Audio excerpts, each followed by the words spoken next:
கர்த்தருடைய நாமம் மகிமைப்படுவதாக. இந்த புதிய நாளின் தியானத்துக்காய் எடுத்துக்கொண்ட வசனம் சங்கீதம் 63:4. என் ஜீவனுள்ள மட்டும் நான் உம்மை துதித்து உமது நாமத்தை சொல்லி கையெடுப்பேன். ஆம், ஜீவனுள்ள நாளெல்லாம் ஆண்டவரை நோக்கி பார்ப்போம். ஜீவனுள்ள தேவன் மீது தாகமாய் இருக்கிற ஒவ்வொருவரையும் அவர் ஆசீர்வதிக்கிற தேவனாய் இருக்கிறார்.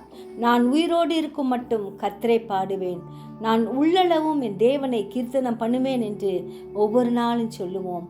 நம்முடைய விண்ணப்பங்களின் சத்தத்திற்கு செவி கொடுக்கிற கர்த்தர் நம்மோடே கூட இருந்து நம் கண்ணீரை துடைப்பார்.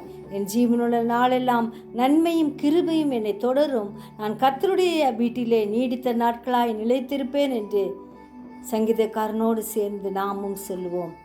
அவர் நாமம் மகத்துவம் உள்ளது, மகிமையானவைகளை நம் வாழ்க்கையில் செய்வார். ஜெபிப்போமா? ஜெபிக்கிறதால் இல்லை இயேசுவே, உடைய கருத்தில் எங்களை பூர்ணமாய் ஒப்பு கொடுக்கிறோம். ஜீவனுள்ள நாளெல்லாம் உம்மை தேட கிருபைதாரோம், உம்மை நோக்கி பார்க்க கிருபைதாரோம்.